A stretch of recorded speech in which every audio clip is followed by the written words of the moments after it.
అమరం చిన్నారి ఛానల్ ప్రేక్షకులకు స్వాగతం. హాయ్ పిల్లలు, ఎలా ఉన్నారు? నేను ప్రతి ఎపిసోడ్లోనూ చెప్తున్నట్లుగానే ఈరోజు ఎపిసోడ్లో కూడా మరొక మంచి నీతి కథ గురించి చెప్తాను. సరేనా? కథను జాగ్రత్తగా వినండే. అనగనగా శ్రీరంగపురం అనే గ్రామంలో రవి, గోపి, మహేష్ అనే ముగ్గురు స్నేహితులు ఉండేవాళ్ళు పిల్లలు. వాళ్ళు చిన్నతనం నుండి కూడా కలిసి చదువుకునేవాళ్ళు పిల్లలు. చదువు పూర్తి చేసిన తర్వాత కొంతకాలానికి గోపి పుట్టినరోజు రోజున ముగ్గురు కలిసి ఒకచోట కలుసుకుంటారు పిల్లలు. అప్పుడు గోపి అంటాడు, ఎవరితో? రవి మహేష్తోనూ అంటాడు పిల్లలు, ఈరోజు నా పుట్టినరోజు కదరా, మీ ఇద్దరు నా చిన్ననాటి స్నేహితులు. ఈరోజు సాయంత్రం అందరం కలిసి మా ఇంట్లోనే భోజనం చేద్దాం, తప్పకుండా రండి అని చెబుతాడు. అప్పుడు రవి, మహేష్, తప్పకుండా వస్తాంరా, మళ్ళీ నువ్వు ఉన్నత చదువుల కోసం పట్నం వెళ్ళిపోతావు కదా, తర్వాత మళ్ళీ కలుస్తామో లేదో అంటారు. అనుకుని ఆ రోజు సాయంత్రం రవి, మహేష్ కలిసి గోపి వాళ్ళ ఇంటికి వెళ్తారు పిల్లలు. అప్పుడు మహేష్, పుట్టినరోజు శుభాకాంక్షలురా గోపి అని ఒక గిఫ్ట్ ఇస్తాడు పిల్లలు. అయితే ప్రక్కన పాపం రవి ఏమీ తీసుకురాడనమాట. ఇంతలో మహేష్ అంటాడు, ఏరా రవి, నువ్వేమీ గిఫ్ట్ తీసుకురాలేదా? ఊరికే వచ్చినట్టున్నావు అంటాడు. అప్పుడు గోపి అంటాడు మహేష్తో, అలా అంటావేంట్రా, రవి మన స్నేహితుడు, వాడొస్తే చాలు, అంతేకాని వాడు తీసుకొచ్చే కానుకల కోసం నేను వాడిని పిలవలేదు అంటాడు. నువ్వేమీ అనుకోవద్దురా రవి అంటాడు గోపి. అప్పుడు రవి, అరే, నా ఆర్థిక పరిస్థితి గురించి తెలిసిందే కదరా, మా కుటుంబం వ్యవసాయం మీద ఆధారపడి ఉంది. నేను ఇప్పటి వరకు చదువుకోవడం మూలంగా పొలం పనులకు కూడా వెళ్ళడం లేదు. అందుకే నా దగ్గర కానుకలు తీసుకురావడానికి డబ్బు లేదురా అంటాడు. అప్పుడు మహేష్ రవితో, నేను సరదాగా అన్నానులేరా, నువ్వేమీ అనుకోవద్దు అంటాడు. దానికి గోపి మహేష్తో, నువ్వు ఇప్పుడే కాదురా, ఎప్పుడూ అంతే, వాణ్ణి ఎప్పుడూ అవమానిస్తూ మాట్లాడుతుంటావు అంటాడు. అని సరే పదండి, ఇంకా మనం భోజనం చేద్దాం, మాటల్లో పడి ఆలస్యమైంది అని అక్కడి నుంచి లేచి వెళ్ళి వాళ్ళ ముగ్గురు కూడా సరదాగా కబుర్లు చెప్పుకుంటూ భోజనం ముగించుకుని ఎవరింటికి వాళ్ళు చేరుకుంటారు పిల్లలు.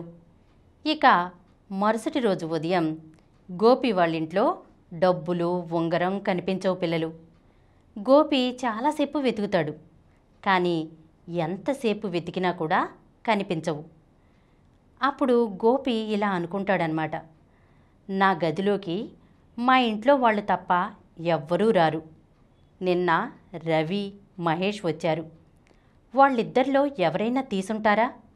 ఏమీ అర్థం కావడం లేదు. ఇలా ఇంట్లో దొంగతనం జరిగిందని అడిగితే వాళ్ళు ఏమనుకుంటారో, కానీ అడక్క తప్పదు. కనిపించకుండా పోయిన ఉంగరం మా అమ్మ నాకు కానుకగా ఇచ్చింది. ఏది ఏమైనా వెంటనే వెళ్ళి వాళ్ళని అడగాలి అనుకుని గోపి మొదట మహేష్ ఇంటికి వెళ్తాడు పిల్లలు. వెళ్ళి జరిగిన విషయమంతా చెబుతాడు. అప్పుడు మహేష్ అంటాడనమాట, అరే గోపి, నేనెందుకు తీస్తాన్రా, నేను నా సొంత డబ్బులు ఖర్చు పెట్టి నీకు బహుమతి తీసుకొచ్చాను. అయినా మా నాన్నగారు మంచి వ్యాపారం చేస్తున్నారు, మాకు డబ్బులకు లోటు లేదు, నాకు దొంగతనం చేయవలసిన అవసరం లేదురా అంటాడు. అప్పుడు గోపి, అయ్యో, నువ్వు తప్పుగా అర్థం చేసుకున్నావురా, నేను నిన్ను అవమానించడం లేదు, జరిగిన విషయం చెప్పాను అంతే అంటాడు. అప్పుడు మహేష్ గోపితో, నీ గదిలోకి వచ్చింది నేను రవినే కదా, డబ్బు ఉంగరం పోయింది అంటే మా ఇద్దరిలో ఒకళ్ళు తీసుండాలి. నా ఆర్థిక స్తోమత బాగానే ఉందని నీకు తెలుసు, నాకు డబ్బు అవసరం లేదు. ఇక మిగిలింది రవి. నా అనుమానం అంతా రవి మీదే ఉందిరా, వాడే ఈ డబ్బు తీసుకుంటాడు అని లేనిపోనివి గోపికి చెప్తాడు మహేష్. సరే రవిని అడుగుదామని మహేష్, గోపి ఇద్దరూ కలిసి రవి ఇంటికి వెళ్తారు పిల్లలు. అప్పుడు మహేష్ అంటాడనమాట రవితో, గోపి వాళ్ళ ఇంట్లో నిన్న దొంగతనం జరిగిందంట్రా. అప్పుడు రవి, ఏం దొంగతనం, మీరు దేని గురించి మాట్లాడుతున్నారు అంటాడు. దానికి గోపి, చూడు రవి, నిన్న నా గదిలో కొంత డబ్బు, ఒక ఉంగరం పోయాయి. ఆ గదిలోకి మీరిద్దరూ తప్ప ఎవ్వరూ రాలేదు. పోయిన డబ్బు, బంగారం మీ ఇద్దరిలో ఒకరు దొంగిలించి ఉండాలి. మహేష్కి డబ్బు దొంగిలించాల్సిన అవసరం లేదు. ఇకపోతే నువ్వే ఆ గదిలో మాతో పాటు ఉంది అంటాడు. అప్పుడు రవి, అంటే ఆ దొంగతనం నేను చేశానన్నా నీ ఉద్దేశం అంటాడు. దానికి మహేష్, మేమిద్దరం కాకుండా నువ్వే కదా అక్కడ ఉంది. నువ్వు కాకపోతే ఇంకెవరు తీస్తారు? మర్యాదగా వాటిని తిరిగివ్వు అంటారు. అప్పుడు రవి, నేను నిజమే చెప్తున్నాను. నేను ఆ దొంగతనం చేయలేదురా. నా గురించి మీకు బాగా తెలుసు, అయినా నన్ను అనుమానిస్తున్నారు అంటాడు. అప్పుడు గోపి, ఏమోరా, డబ్బును చూస్తే ఎవరికైనా బుద్ధి మారొచ్చు. మా ఇద్దరికీ డబ్బు అంత అవసరం లేదు. మరీ అంత ఎక్కువ డబ్బు లేకపోయినా మాకు సరిపడా డబ్బు ఉంది. ఉంగరము, డబ్బు తీయాల్సిన అవసరం లేదు. నీకు ఇల్లు గడవడానికి కూడా డబ్బు లేక నా దగ్గర అప్పుగా తీసుకున్నావు. ఒక్కసారే డబ్బు కనపడేటప్పటికీ నువ్వే దొంగతనం చేసుంటావు అంటాడు. ఈలోగా గోపి ఇంట్లో పనిచేసే అమ్మాయి అటువైపు వెళ్తూ వీళ్ళు ముగ్గురు వాదులాడుకోవడం చూసి అక్కడికి వస్తుంది. ఏంటి, ఏదో దొంగతనం అని వినబడుతుంది, ఏమైంది గోపి బాబు అంటుంది. అప్పుడు గోపి, ఏమీ లేదు, నిన్న నా గదిలో డబ్బు, ఉంగరం పోయాయి. అవి ఎవరు దొంగతనం చేశారా అని మాట్లాడుకుంటున్నామన్నాడు. అప్పుడు ఆ పని మనిషి, ఏవి, మీ గదిలో ఉన్న డబ్బు, ఉంగరమా? మీ గది శుభ్రం చేస్తూ ఉండగా అవి కింద పడిపోయాయి. అవి నేనే తీసి దాయమని మీ అమ్మగారికి ఇచ్చాను అంటుంది. అప్పుడు గోపి, అవునా, అనవసరంగా రవిని అనుమానించాను. రవి, నన్ను క్షమించరా అంటాడు గోపి. అప్పుడు రవి, పర్వాలేదులేరా, మాకు గత కొన్ని సంవత్సరాలుగా పంట సరిగ్గా పండక ఆర్థికంగా ఇబ్బందులు పడుతున్న మాట వాస్తవమే. కానీ నేను ఎప్పుడూ ఇలాంటి తప్పుడు పనులు చేయలేదురా. పోనీలే, ఎప్పటికన్నా నిజం తెలిసింది అని రవి అక్కడి నుండి వెళ్ళిపోతాడు పిల్లలు. ఇది జరిగిన కొన్ని రోజుల తర్వాత గోపి ఉన్నత చదువుల కోసం పట్నం వెళ్ళిపోతాడు. మహేష్ కూడా పట్నం వెళ్ళి వ్యాపారం చేసుకుంటూ ఉంటాడు పిల్లలు. ఇక రవి ఊళ్ళోనే ఉంటూ వ్యవసాయం చేసుకుంటూ ఉంటాడు. ఇలా కొన్ని సంవత్సరాలు గడిచిన తర్వాత గోపికి ఒక మంచి అమ్మాయితో వివాహం జరుగుతుంది పిల్లలు. గోపి భార్య పేరు సౌమ్య, చాలా మంచిది. ఇలా ఉండగా గోపి దగ్గరకు ఒకరోజు మహేష్ వచ్చి కలుస్తాడు. ఏరా మహేష్, ఎలా ఉన్నావురా, చాలా రోజులైంది నిన్ను చూసి అంటాడు. దానికి మహేష్, బానే ఉన్నాన్రా, ఒకే ఊళ్ళో ఉన్నా కలుసుకోవటమే అవ్వట్లేదు అంటాడు. అప్పుడు గోపి అంటాడనమాట, రవి విషయాలు ఏమన్నా తెలిసాయా అంటాడు గోపి.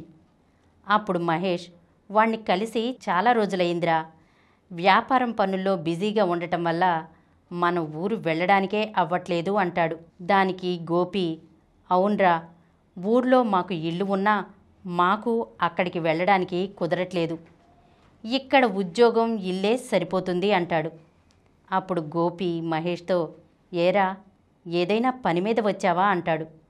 అప్పుడు మహేష్, అవునరా, కొద్దిగా డబ్బు అవసరం పడింది, నువ్వేమైనా సర్దుబాటు చేస్తావేమోనని వచ్చా అంటాడు. అదేంట్రా, మీకంత పెద్ద వ్యాపారం ఉందగా, నా దగ్గర డబ్బులు తీసుకోవాల్సిన అవసరం ఏముంది అన్నాడు. దానికి మహేష్, అదేం లేదురా, ఒక నెలలోనే డబ్బు తిరిగి ఇచ్చేస్తా, కొద్దిగా డబ్బులు సర్దుబాటు కాలేదు అందుకని అని అంటాడు.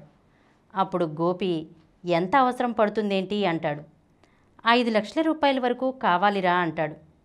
అప్పుడు గోపి, అంత పెద్ద మొత్తంలో డబ్బులు కావాలా, సర్లే అవసరం అంటున్నావుగా అని 5 లక్షల రూపాయలు తెచ్చి మహేష్కి ఇస్తాడు పిల్లలు గోపి. నెల రోజుల్లో నీ డబ్బు నీకు తిరిగిచ్చేస్తాన్రా అని చెప్పి అక్కడి నుండి వెళ్ళిపోతాడు మహేష్. అది గమనించినటువంటి గోపి భార్య సౌమ్య, ఎవరండి అతను, మీరంత ఆప్యాయంగా మాట్లాడుతున్నారు అంటుంది. దానికి గోపి, వాడు నా చిన్ననాటి స్నేహితుడు మహేష్. వాడికి నేనంటే చాలా ఇష్టం. చిన్నప్పటి నుండి కలిసి చదువుకున్నాం. వాడితో పాటు ఇంకొకడు ఉన్నాడు, వాడి పేరు రవి అని చెప్తాడు. అప్పుడు సౌమ్య అంటుందన్నమాట, ఏదో డబ్బు కూడా ఇచ్చినట్లున్నారు అని. దానికి గోపి, అవును, వాడికి ఏదో అవసరం వచ్చిందట, 5 లక్షల రూపాయలు ఇచ్చాను అంటాడు. అంత పెద్ద మొత్తం ఇచ్చారా అంటుంది సౌమ్య. ఏది ఏమైనా అంత పెద్ద మొత్తంలో డబ్బు ఇవ్వడం మంచిది కాదండి అంటుంది సౌమ్య. దానికి గోపి, వాళ్ళు డబ్బున్న వాళ్లేలే, వాడి మీద నాకు పూర్తి నమ్మకం ఉంది, ఆ డబ్బు ఎక్కడికి పోదు అంటాడు అని గోపి సౌమ్యతో అంటాడనమాట. సౌమ్య, రేపు మా సొంతూరికి వెళ్దాం, ప్రయాణానికి సిద్ధం చెయ్యి అంటాడు. అలా ఇద్దరూ కలిసి సొంతూరికి బయలుదేరతారు పిల్లలు. ఊళ్ళో కొంత దూరం వెళ్ళిన తర్వాత వాళ్ళకి రవి కనబడతాడు. అప్పుడు గోపి మనసులో ఇలా అనుకుంటాడనమాట, వాడు రవిలా ఉన్నాడు, వీడు ఇంకా మారినట్లు లేడు, వాడి బట్టలు వాడును ఎలా ఉన్నాడో, వాడు నన్ను పలకరించకుండా ఉంటే బావుండు అనుకుంటాడు. ఇంతలో రవి గోపిని చూసి ఆప్యాయంగా దగ్గరకు వచ్చి, ఏరా ఇదేనా రావడం, ఎన్నాళ్లకు మన ఊరు వచ్చావురా, ఎలా ఉన్నావు అని అడుగుతాడు. అప్పుడు గోపి, బానే ఉన్నాన్రా, ఊళ్ళోకి వచ్చి చాలా రోజులైందిగా, ఇల్లు ఒకసారి శుభ్రం చేసుకుని వెళ్దామని వచ్చాం, ఈమె నా భార్య సౌమ్య అని చెప్తాడు. అప్పుడు రవి, అవునా, మరి పెళ్ళికి కూడా పిలవలేదేంట్రా, సర్లే అవన్నీ వదిలే, మంచి ఎండన పడి వచ్చారు కదా, అలా నీడను కూర్చోండ్రా, మంచి కొబ్బరి బొండాలు కొట్టిస్తా అంటాడు. దానికి గోపి, ఇప్పుడు అవన్నీ ఎందుకులేరా అంటాడు. కానీ రవి గబగబా 2 బొండాలు కొట్టి ఇద్దరికీ ఇస్తాడు పిల్లలు. అవి తాగి వాళ్ళు బయలుదేరి వెళ్ళిపోతారనమాట. వెళ్తూ వెళ్తూ గోపి మనసులో ఇలా అనుకుంటాడు పిల్లలు, ఎవరైతే కనపడకూడదు అనుకున్నానో వాడే కనపడ్డాడు, ఇంకా వాడు ఆ పేదరికంలోనే ఉన్నాడు అనుకుంటాడు. ఇంటికి వెళ్ళాక సౌమ్య గోపితో, ఏమండి, ఇప్పుడు కనపడిన రవి అంటే మీ చిన్నతనంలో 3 స్నేహితులున్నారు అన్నారు, వాళ్ళల్లో ఒకరు మొన్న మన ఇంటికి వచ్చిన మహేష్, ఆ రెండవ అతను ఇతనేనా అంటుంది. అప్పుడు గోపి, అవును, వీడి ఊళ్ళోనే ఉంటూ వ్యవసాయం చేసుకుంటున్నాడు, వీడి అవతారం చూస్తేనే ఉన్న పొలం కూడా అమ్ముకుని అక్కడ కూలీగా పనిచేస్తున్నట్లు ఉన్నాడు, వాణ్ణి చూస్తుంటేనే అసహ్యంగా ఉంది అంటాడు. అప్పుడు సౌమ్య, అదేంటండి అలా అంటారు, మిమ్మల్ని చూడగానే ఎంతో ఆప్యాయంగా పలకరించాడు, పైగా మీరంటే ఎంతో గౌరవంగా కూడా ఉన్నాడు అంటుంది. ఎందుకుండదు ఆప్యాయత గౌరవం, వాడు నాలా ఉన్నత చదువులు చదువుకోలేదు, నాలా ఉద్యోగమూ లేదు, ఇప్పుడు ఆప్యాయంగా మాట్లాడితేనే కదా రేపు ఏదైనా అవసరాల్లో డబ్బు సాయం చేసేది, ఇదంతా నా డబ్బు చూసి వాడు చూపించే గౌరవం అంతే అంటాడు.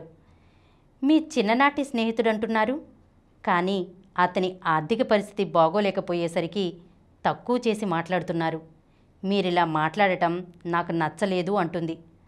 అప్పుడు ఎవరిని ఎలా చూడాలో నాకు బాగా తెలుసులే, ముందు ఇల్లు శుభ్రం చేసే, రేపే మనం బయలుదేరి వెళ్ళాలి అంటాడు గోపి. అలా ఆ రోజు వాళ్ళు ఇల్లు శుభ్రం చేసుకుని మరుసటి రోజు ప్రయాణానికి సిద్ధమవుతారు పిల్లలు. అప్పుడు సౌమ్య అంటుందన్నమాట, ఏమండి, మనం తిరిగి వెళ్ళిపోయేటప్పుడైనా మీ చిన్ననాటి స్నేహితుణ్ణి మన ఇంటికి రమ్మనమని చెప్పండి అంటుంది. అప్పుడు గోపి, నీకు తెలియదు, వాడితో మాట్లాడితే డబ్బు అడుగుతాడు, ఇక నువ్వు ఆ విషయం మర్చిపో అంటాడు. ఇక ఆ రోజు ఇద్దరూ బయలుదేరి పట్నానికి తిరిగి వెళ్ళిపోతారు పిల్లలు. ఇలా కొన్ని రోజులు గడిచిన తర్వాత గోపి వాళ్ళ అమ్మగారికి సుస్థి చేస్తుంది. అప్పుడు గోపి సౌమ్య ఇద్దరూ ఆవిడను హాస్పిటల్కి తీసుకెళ్తారు పిల్లలు. ఆవిడ్ని పరీక్షించినటువంటి డాక్టర్ ఆవిడికి ఆపరేషన్ చేయాలని, లేదంటే ప్రాణానికే ప్రమాదం అని చెప్తాడనమాట. అప్పుడు గోపి, సరే డాక్టర్, మీరు ఆపరేషన్కి సిద్ధం చేసుకోండి, నేను వెళ్ళి డబ్బు తీసుకుని వస్తాను అని చెప్పి గోపి వాళ్ళ అమ్మని హాస్పిటల్లో చేర్పించి ఇంటికి వెళ్తాడు పిల్లలు. ఇంటికి వెళ్ళిన తర్వాత సౌమ్య అంటుందన్నమాట గోపితో, ఏవండి, ఇప్పుడు ఆపరేషన్కి బోలెడంత ఖర్చు అవుతుంది కదా అంటుంది. దాని గురించి నువ్వేమీ బాధపడకు. మొన్న నా చిన్ననాటి స్నేహితుడు మహేష్ నా దగ్గర నుండి 5 లక్షల రూపాయలు తీసుకెళ్ళాడుగా, దానికి ఇంకొక 1 లక్ష రూపాయలు కలిపి 6 లక్షల రూపాయలు ఇవ్వమంటే ఇస్తాడు అంటాడు గోపి. దానికి సౌమ్య, మీరిచ్చినవి కాకుండా ఇంకా 1 లక్ష రూపాయలు అంటే ఇస్తాడో లేదో అంటుంది. తప్పకుండా ఇస్తాడు. రేపు ఉదయమే వాడి దగ్గరకు వెళ్ళి డబ్బు తెచ్చి హాస్పిటల్లో కడతా అని చెప్తాడు గోపి. అలా ఆ మరుసటి రోజు ఉదయమే గోపి మహేష్ దగ్గరికి వెళ్ళి జరిగిన విషయమంతా చెప్తాడు. అప్పుడు మహేష్, నా దగ్గర ఇప్పుడు అంత డబ్బు లేదురా, కావాలంటే 1 లక్ష రూపాయలు ఉంది, పట్టుకెళ్ళు అంటాడు. దానికి గోపి, అదేంట్రా, నువ్వు నా దగ్గర తీసుకున్నది 5 లక్షల రూపాయలు, 1 నెల రోజుల్లో తీరుస్తాను అని చెప్పావు. ఇప్పటికీ 6 నెలలయ్యింది, అయినా కూడా నేనేమీ నిన్ను అడగలేదు. ఈరోజు మా అమ్మ ఆరోగ్యం బాగోక అడుగుతున్నా, కనీసం నువ్వు నా దగ్గర తీసుకున్న 5 లక్షల రూపాయలన్నా ఇవ్వు అంటాడు. అప్పుడు మహేష్, ఏంట్రా చాదస్తంగా మాట్లాడుతున్నావు? నా దగ్గర డబ్బు ఉంటే ఇవ్వనా? ఇన్నిసార్లు అడుగుతున్నావు? ప్రస్తుతం నా దగ్గర 1 లక్ష రూపాయలు మాత్రమే ఉన్నాయి. నీకు అవసరమైతే తీసుకుని వెళ్ళు, లేకపోతే లేదు అంటాడు. దానికి గోపి, ఇంత పెద్ద వ్యాపారం చేస్తున్నావు, నీ స్నేహితుడు ఆపదలో ఉంటే నువ్విలానా మాట్లాడేది? నా సొమ్ము నాకివ్వడానికి అంతలా ఆలోచిస్తున్నావు అంటాడు. అప్పుడు మహేష్, చూడు గోపి, నువ్వు నాకు డబ్బిచ్చింది నన్ను చూసి కాదు, నా వ్యాపారం చూసి. నా దగ్గర డబ్బు ఎక్కడికి పోదులే అనిచ్చావు. చిన్ననాటి స్నేహితుడు అని నాకేమీ నువ్వు సాయం చేయలేదు అంటాడు. కావాలంటే ఆ డబ్బు తీసుకెళ్ళు, లేకపోతే లేదు అంటాడు మహేష్ చాలా కోపంగా. ఇక గోపికి చాలా బాధ అనిపిస్తుందన్నమాట మహేష్ అలా మాట్లాడేటప్పటికి. ఇక గోపి చేసేదేమీ లేక ఆ 1 లక్ష రూపాయలు తీసుకుని వెళ్ళిపోతాడు పిల్లలు. జరిగిన విషయమంతా ఇంటికి వెళ్ళిన తర్వాత భార్యకు చెప్పి చాలా బాధపడతాడు. మరి ఈ డబ్బులు ఆపరేషన్కి చాలవు కదండి, ఎలా అంటుంది. అప్పుడు గోపి, ఇక చేసేదేముంది, ఊళ్ళో ఉన్న ఇల్లు అమ్మేద్దాం అని ఇల్లు బేరానికి పెట్టాలనుకుంటాడు పిల్లలు. అలా గోపి ఊళ్ళోకి వెళ్ళి విషయం రవికి చెప్పకుండా ఇల్లు బేరానికి పెడతాడు. ఈ విషయం రవికి తెలుస్తుంది. గోపి వాళ్ళ అమ్మగారికి ఒంట్లో బాలేదని, ఆపరేషన్ నిమిత్తం డబ్బు చాలక ఇల్లు బేరానికి పెట్టాడని. ఇది తెలిసినటువంటి రవి వెంటనే గోపి ఇంటికి వెళ్తాడు పిల్లలు. రవిని జమీందారు బట్టల్లో చూసి గోపి ఆశ్చర్యపోతాడు. ఏరా గోపి, ఊళ్ళోకి వచ్చి నన్ను కలవలేదు, పైగా ఇల్లు అమ్మకానికి పెట్టి నాకు కనీసం కబురు కూడా చేయలేదు అంటాడు రవి. దానికి గోపి, అవునరా, డబ్బు చాలా అవసరం. నేను మొన్నే మహేష్కి డబ్బులిచ్చి నష్టపోయాను. ఇప్పుడు అమ్మకు సుస్థి చేసింది, డాక్టర్లు ఆపరేషన్ చేయాలన్నారు, అందుకనే నేను ఇల్లు బేరానికి పెట్టాను అంటాడు. దానికి రవి, అమ్మ ఆపరేషన్కి కావలసిన డబ్బులు నేనిస్తాను, ఇల్లు అమ్మకురా అని కొంత డబ్బు రవి గోపికి ఇస్తాడు పిల్లలు. అప్పుడు గోపి అంటాడనమాట, అయితే నువ్వు నా ఇల్లు కొనుక్కుంటున్నావా అంటాడు. దానికి రవి, లేదురా, నువ్వు నా చిన్ననాటి స్నేహితుడివి, నువ్వు కష్టాల్లో ఉంటే నేను దాన్ని డబ్బు చేసుకోలేను, వెంటనే వెళ్ళి నువ్వు అమ్మకు ఆపరేషన్ చేయించు అంటాడు. అప్పుడు గోపి, అది సరేరా, నీ ఆర్థిక పరిస్థితి బాగుండేది కాదు కదా, నువ్వు ఇన్ని డబ్బులు నాకు ఎలా ఇస్తున్నావు అంటాడు. అప్పుడంటే సరిగ్గా వర్షాలు పడక మా ఆర్థిక పరిస్థితి బాగుండేది కాదురా, కానీ గత కొన్నేళ్లుగా వర్షాలు పడి పంటలు బాగా పండుతున్నాయి, అధిక లాభాలు వస్తున్నాయి. పైగా నేను ఈ మధ్య 30 ఎకరాల పొలం కూడా కొన్నాను.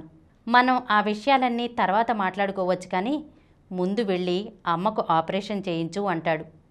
అలా తను అవమానించిన రవి దగ్గరే గోపి చివరకు డబ్బు తీసుకుని పట్నానికి వచ్చి తల్లికి ఆపరేషన్ చేయిస్తాడు పిల్లలు. ఆమె పూర్తిగా కోలుకుంటుంది. జరిగిన విషయం తెలిసినటువంటి సౌమ్య చూశారా, మీరు రవి వేషధారణను చూసి అవమానించారు. అతను ఎదురు పడితేనే పక్కకు తప్పుకొని వెళ్ళిపోదాం అనుకున్నారు. చివరకు రవి దగ్గరే మీరు డబ్బులు తీసుకోవలసి వచ్చింది. మీరు బాగా నమ్మిన మహేష్ మిమ్మల్ని మోసం చేశాడు. అందుకే వేషధారణని బట్టి, వారికున్న డబ్బులను బట్టి మనుషులకి విలువ ఇవ్వకూడదండి అంటుంది. దానికి గోపి, అవును సౌమ్య, నువ్వు చెప్పింది అక్షరాల నిజం. రవి ఈరోజు నన్ను ఆదుకోకపోతే నా తల్లి నాకు దక్కేది కాదు. ఇప్పుడే వెళ్ళి రవిని కలిసి క్షమాపణ కోరుకుంటాను అని వెంటనే బయలుదేరి ఊరికి వెళ్ళి రవిని కలిసి తన తప్పును క్షమించమని వేడుకుంటాడు గోపి. ఇక ఆ రోజు నుండి కూడా రవి, గోపి ఇద్దరూ కూడా చాలా మంచి స్నేహితులుగా ఉంటారు. పిల్లలు ఈ కథను విన్నారు కదా, ఏమర్థమైంది పిల్లలు మీకు ఈ కథ ద్వారా? పిల్లలు, డబ్బు గొప్పదా, స్నేహం గొప్పదా అని అడిగితే నేను మీకు స్నేహమే గొప్పదని చెప్తాను పిల్లలు. డబ్బు ఈరోజు ఉంటుంది, రేపు పోతుంది. కానీ స్నేహం ఎప్పటికీ నిలిచి ఉంటుంది పిల్లలు. డబ్బుతో వెలకట్టలేనిది స్నేహం. అలాంటి స్నేహాన్ని డబ్బు ఉందన్న అహంకారంతో కించపరచకూడదు, హేళన చెయ్యకూడదు. మనము కష్టాల్లో ఉన్నా, సంతోషంలో ఉన్నా, ఆపదలో ఉన్నా మనకు వెన్నంటి నిలిచేది మన స్నేహితులే పిల్లలు ఎప్పుడు. అందుకనే మంచి స్నేహాన్ని ఎప్పుడూ కోల్పోకూడదు. డబ్బుందన్న అహంకారంతో విర్రవేగకూడదు పిల్లలు. ఎప్పుడు అందరితో మంచిగా ఉండాలి, కలిసిమెలిసి ఉండాలి, సంతోషంగా ఉండాలి. సరేనా? ఇలాంటి మరొక చక్కని నీతి కథతో వచ్చే ఎపిసోడ్లో కలుసుకుందాం.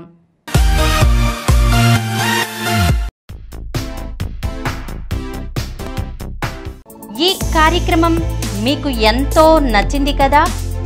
ఇటువంటి మరిన్ని వీడియోల కోసం అనతి కాలంలోనే 20 కోట్ల వ్యూస్ సాధించిన సమరం ఛానల్ సమర్పించు సమరం చిన్నారి ఛానల్కు సబ్స్క్రైబ్ చేయండి, లైక్ చేయండి, మీ ఫ్రెండ్స్కి షేర్ చేయండి. అలాగే ప్రక్కనున్న గంట సింబల్ని ప్రెస్ చేయడం మర్చిపోకండి.